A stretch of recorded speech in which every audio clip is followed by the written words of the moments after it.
အားလုံးမင်္ဂလာပါခင်ဗျာ PSA Auto Service မှာကြိုဆိုပါရစေဒီနေ့ကျွန်တော်မိတ်ဆက်ပေးမယ့်ကားလေးကတော့ Toyota Oppa ဖြစ်ပါတယ်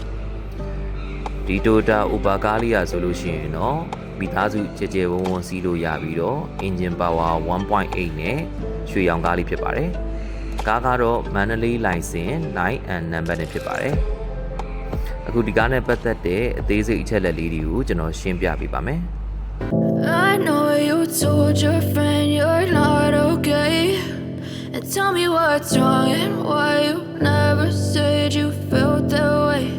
And guess you're trying to stay strong and fake a smile until I look away. But I've known you too long, it hurts to watch your blue eyes fade to gray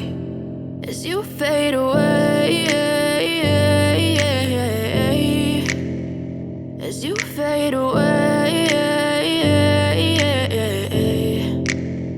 Yeah, I'm about to fade away. Cause every time I wake up I feel like it's Monday. Something's going wrong with all the chemicals up in my brain. All of a sudden I don't look at anything the same way. Gotta build up of my thoughts sitting in an ashtray. I'm sorry that I'm so inconvenient, okay. Just let me be me and I'll stay out of your way. I can see the way you look at me, I'm such a disgrace. I never really asked to be brought into this place. You wanna love me? Well then baby have a taste. All the highs and the lows, no you'll never be the same. I don't really wanna hurt you but I can't control the pain. If you're sticking by my side maybe we could be okay. Okay, maybe you could be the change I need today. I promise that I've never felt this way. အခုမိတ်ဆက်ပေးမယ့်ကားလေးက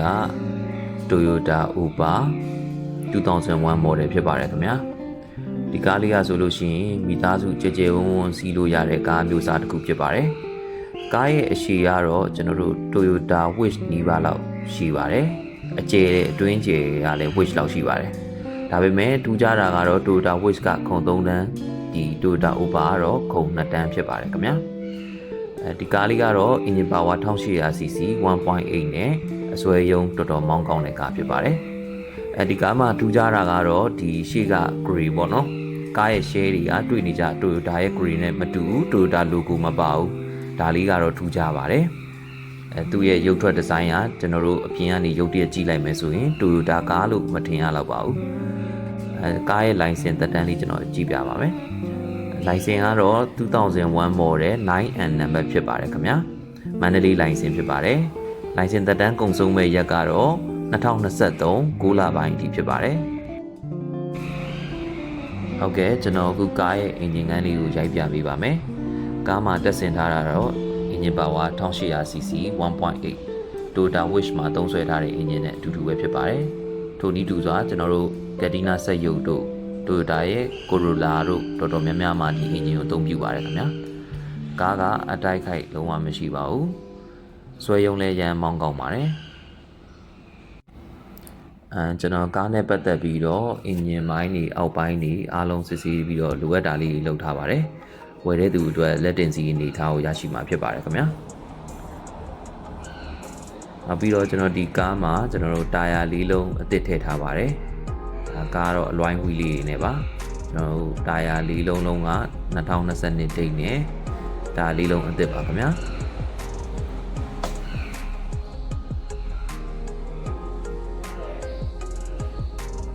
အပေါ်မှာဆိုလို့ရှိရင်တော့ကျွန်တော်တို့ highway တွေပါသွားတဲ့အခါမှာပစ္စည်းတင်စရာလေးတွေထပ်ပြီးတော့လှဆင်ထားပါတယ်ဒီဟာမတက်ချင်လည်းဖြုတ်ထားလို့ရပါတယ်ခင်ဗျာ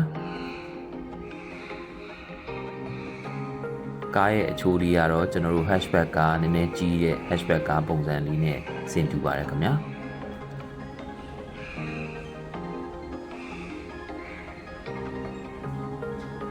နောက်ပြီးတော့ Toyota Oppa မှာကထူးခြားတာကတော့ဒီ over fender အဖောင်းလိုင်းလေးတွေပါတယ်ကျွန်တော်တို့အနောက်မှာရောဒီရှေ့ဘက်မှာရော over fender ဖောင်းနေတဲ့ဟာလေးတွေကသူ့ရဲ့ထူးခြားချက်ပုံစံလေးပါပဲခင်ဗျာ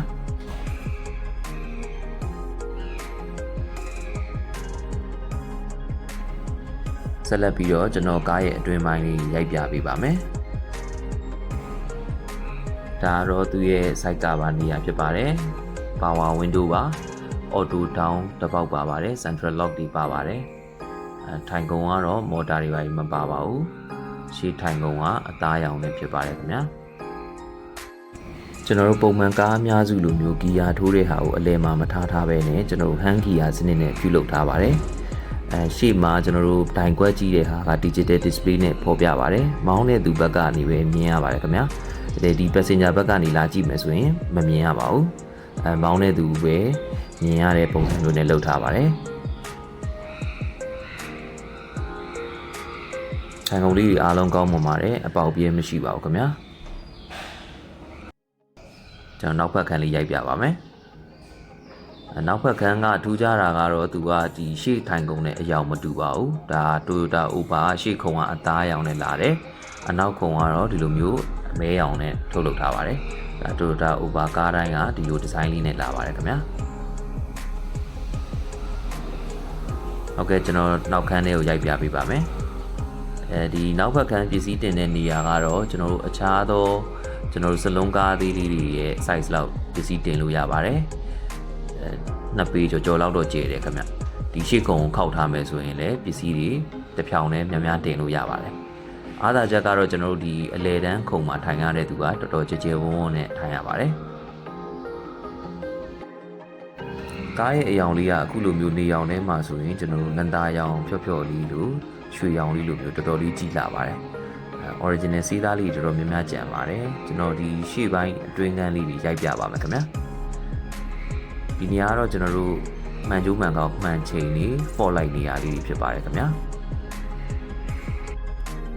အဲမှာဆိုလို့ရှိရင်ကျွန်တော်တို့ကက်ဆက်ကကျွန်တော်ပြန်ထည့်ထားတဲ့ player လေးတစ်ခုပါပါတယ်ဒီ player လေးက bluetooth တွေပိုင်းချိန်လို့ရပါတယ်ဒါတော့ကျွန်တော် aircon control လုပ်တဲ့နေရာဖြစ်ပါတယ်aircon temperature လေးချိန်နေနောက်ဒီဘက် angle ထဲမှာဆိုရင်ကျွန်တော် memory stick တွေပိုင်းထိုးဖို့အတွက်အဲ့လို stick ထိုးဖို့အတွက်ကြိုးလေးတစ်စားထုတ်ပေးထားပါတယ်ဒီအောက်မှာဆိုရင်တော့ကျွန်တော်တို့အချိုရည်ဘူးသေးလေးတွေရေတန့်ဘူးလေးတွေတင်စရာလေးပါပါမယ်ဒီမှာကတော့ဒါကဆက်လိပ်ပြာခွက်ပါခင်ဗျဆက်လိပ်ပြာခွက်နောက်ဒီမှာကနောက်ထပ်ထည့်စရာ2 box လေးတစ်ခုပါပါတယ်ကျွန်တော်တို့ဒီနေရာမှာဂီယာတန်မထားထားတဲ့အတွက်ကြောင့်ဒီထိုင်ကုန်နှစ်ခုရဲ့ကြားထဲမှာကျွန်တော်တို့လက်တင်လောက်လည်းမမြင်ဘူးဒီလို box လေးတစ်ခုပါတယ်ပေါ့နော်ဒီကုန်တစ်ခုကြားထဲမှာကျွန်တော်တို့ခလေးထိုင်တာတို့ဘာတို့ပေါ့နော်ဒီထိုင်လို့လည်းရပါတယ်ဒီမှာကတော့လက်တင်လေးပါပါတယ်လက်တင်လေးပါတယ်ဒီဘက်မှာတော့လက်တင်မပါဘူးခင်ဗျဒီ box လေးထဲမှာကျွန်တော်တို့နောက်ထပ်ရေတံဘူးကြီးတွေထည့်ထားလို့ရတယ်အနောက်ကထိုင်တဲ့သူအတွက်ကလည်းနောက်ထပ် cap holder လေးဒီမှာထပ်ပါပါတယ်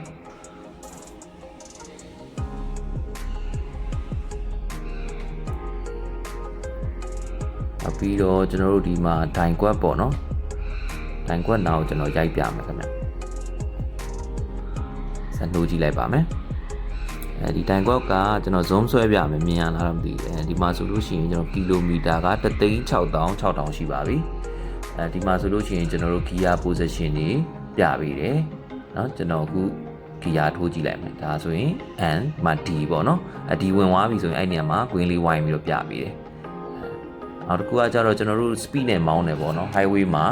speed ဟို80 100ကျော်နေတယ်ဆိုလဲမောင်းတဲ့သူဘက်ကပဲမြင်ရပြီးတော့ဒီဘက်ထိုင်တဲ့သူကလည်းဘာမှမမြင်ရဘူးပေါ့နော်အဲ့တော့ဘေးကနေပြီးတော့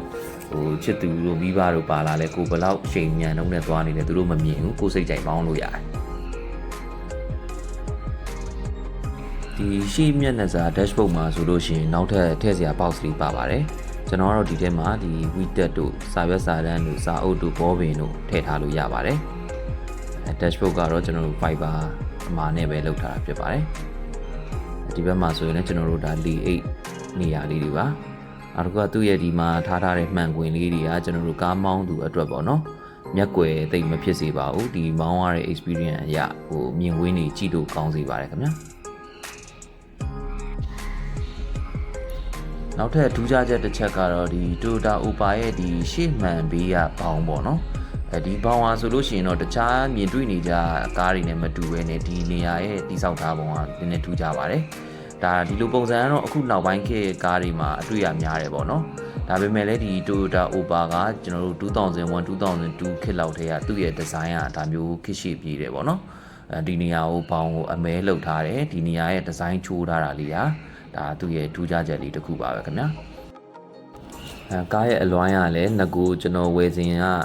နဲ့မတူဘဲနဲ့အလွိုင်းခွေလေးလည်းလှလာလေးတန်တန်လေးလဲထားပါတယ်တာယာလေးလုံးက2022ဒိတ်နဲ့ Westlake တစ်စိတ်တာယာလေးလုံးအသစ်နဲ့ရမှာဖြစ်ပါတယ်ဝယ်တဲ့သူ highway တန်းပြီးတော့ထွက်နိုင်ပါတယ်ဟုတ်ကဲ့အခုဆိုရင်ကျွန်တော်ဒီ Toyota Upa နဲ့ပတ်သက်တဲ့အချက်လက်လေးတွေပြည့်စုံရှေ့မှာရှင်းပြခဲ့ပြီးဖြစ်ပါတယ်ခင်ဗျာစိတ်ဝင်စားလို့ဝယ်ယူအားပေးခြင်းနဲ့လာရောက်ကြည့်ရှုခြင်းနဲ့ဆိုလို့ရှိရင်เนาะကျွန်တော် PSC Auto Service လိုင်မြို့နယ်ညကန်သာ3လမ်းမှာလာရောက်ကြည့်ရှုနိုင်ပါတယ်ခင်ဗျာကြည့်ရှုပေးကြတဲ့အတွက်အားလုံးကျေးဇူးတင်ပါတယ်ခင်ဗျာ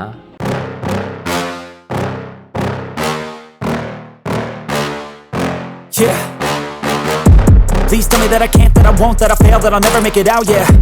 Please tell me all the bad, never good, fill my head full of every single doubt, yeah. Please say any negative thoughts, I pop off when I hear people say I cannot. I get off to the thought of proving everyone wrong, I won't stop to the top, so you better back off and get lost. I'ma stay loud, stay proud, never running out, never heading south. I'll be spreading out, call it word of mouth, can't put me down, I'll be getting loud. You can have your doubts, not what I'm about, have your cloud, it be raining now. I keep making sound, go another round, I'm legend bound, can't stop me now. You don't wanna fuck with me. A slow burn like a disease. Just tell me that I can and I'll show you things that you